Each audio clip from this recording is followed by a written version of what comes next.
جناب خدیجہ کے چچا ورقہ ابن نوفل ہیں، جو پورے خاندان کے انتہائی سلجھے ہوئے آدمی اور عالم ہیں، اور جنہیں رسول کی رسالت پہ یقین کامل ہے۔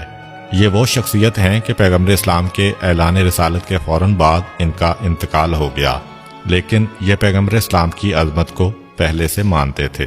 یہ ایک ایسی شخصیت ہیں کہ جن سے خدیجہ اپنی بات بیان کر سکتی ہیں، کیونکہ یہ دونوں ہم عمر تھے اور دونوں میں ایک حد تک بے تکلفی بھی تھی۔ یہ جا کر خدیجہ کے چچا سے بات کر سکتے ہیں، کیونکہ ایک لحاظ سے یہ ان کے بھائی بھی ہیں اور ساتھ تورات کے عالم بھی ہیں۔ چنانچہ جناب خدیجہ نے اپنی کنیز سے کہا کہ جا کر میرے چچا ورقہ کو بلا کے لاؤ۔ ورقہ آئے۔ ورقہ کو خدیجہ سے بیٹیوں جیسی محبت تھی۔ پوچھتے ہیں کہ کیا بات ہے خدیجہ، بڑی پریشان نظر آ رہی ہو۔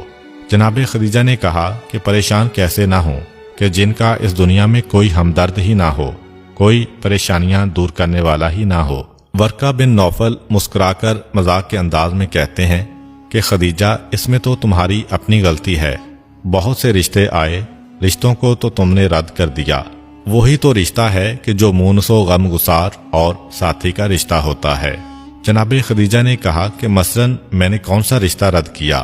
کہا کہ فلاں بادشاہ کا، فلاں حاکم کا، فلاں سردار کا۔ خدیجہ نے کہا کہ یہ سب تو مکے کے باہر کے رشتے ہیں، میں اپنا شہر نہیں چھوڑنا چاہتی ہوں۔ ورقہ کہتے ہیں کہ پھر اس مکے والے بھی بہت سارے بڑے بڑے رشتے ہیں، ابو جہل جیسے سردار کا رشتہ، عتبہ کا رشتہ، شیبہ کا رشتہ، اتنے بڑے بڑے سردار ہیں۔ خدیجہ نے کہا کہ مگر یہ تو سب گمراہ ہیں، گمراہوں سے میں کیسے شادی کروں؟ آپ کے ذہن میں مکے کا رہنے والا کوئی ایسا شریف شخص نہیں جو میرا ساتھی بھی بنے، گمراہ بھی نہ ہو؟ ورقہ ابن نوفل کہتے ہیں کہ ایسی تو پورے مکے میں ایک ہی شخصیت میرے ذہن میں آ رہی ہے، اور وہ ہے عبداللہ کا یتیم۔ پس خدیجہ طاہرہ نے سنا، کہا کہ آپ نے تعریف تو کر دی، مگر دنیا کے ہر انسان میں کوئی عیب ہوتا ہے، ذرا مجھے بتائیے تو صحیح ان میں خرابیاں کیا ہیں، عیب کیا ہیں، تاکہ اس کے بعد پھر میں اس رشتے کے بارے میں کوئی رائے دے سکوں۔ ورقہ ابن نوفل کہتے ہیں کہ ہاں، یہ بھی ضروری ہے، دونوں پہلو معلوم ہونا چاہیے۔ سنو، اب اس کے عیب سنو۔ یہ کہہ کے ورقہ نے عیب گنانا شروع کیے کہ یہ وہ ہے جس کا حسب بے مثال ہے، جس کا خاندان بہت طویل ہے، جس کی آنکھیں سرمے والی ہیں، جس کے اخلاق بہت جمیل ہیں، جس کی سخاوت ہر ایک کے لیے ہے، جس کی جود اور دوسروں پہ مہربانی عام ہے۔ خدیجہ طاہرہ کہتی ہیں کہ یہ سب تو آپ نے خوبیاں بتائی ہیں، میں تو کہہ رہی ہوں کہ عیب گنوائیے۔ کہا کہ ہاں، اس کے عیب بھی سنو۔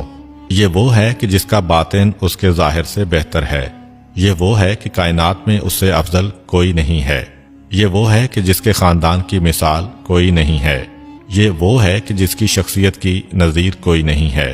خدیجہ طاہرہ گھبرا کے کہتی ہیں کہ یہ تو سب آپ نے فضائل گنوا دیے، ارے میں کہتی ہوں کوئی عیب بتائیے۔ کہا کہ ہاں، اب سنو، اس کے عیب بھی سنو۔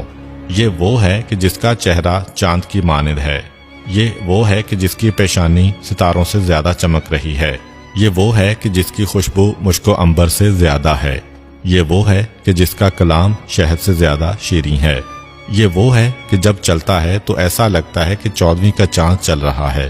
جناب خدیجہ طاہرہ کہتی ہیں کہ یہ سب تو فضائل ہیں، میں کہہ رہی ہوں کہ عیب گنوائیے۔ ورقہ آخر تھک کے کہتے ہیں کہ خدیجہ، اس کا عیب کون گنوائے جس میں کوئی عیب ہی نہیں ہے، جو سر سے لے کر پیر تک فضائل کا مجسمہ ہے۔ جناب خدیجہ نے کہا کہ جب ایسی کیفیت ہے کہ آپ جیسا آدمی کہہ رہا ہے تو اب اس کے علاوہ کسی اور رشتے کا تصور ہی نہیں ہو سکتا۔ اب میں یہ چاہتی ہوں کہ آپ کسی طرح اس معاملے کو پائے تکمیل تک پہنچائیں۔ ورقہ ابن نوفل نے کہا کہ خدیجہ، یہ معاملہ ایسا ہے کہ میں اس میں یوں نہیں پڑوں گا، میری شرط ہے، مجھے بھی کچھ چاہیے۔ جناب خدیجہ کہتی ہیں کہ یہ آپ نے کیا بات کر دی، جو آپ چاہیں، جو چیز آپ طلب کریں آپ کے لیے ہے۔ دولت چاہیے، سواری چاہیے، جائیداد چاہیے، مکان چاہیے۔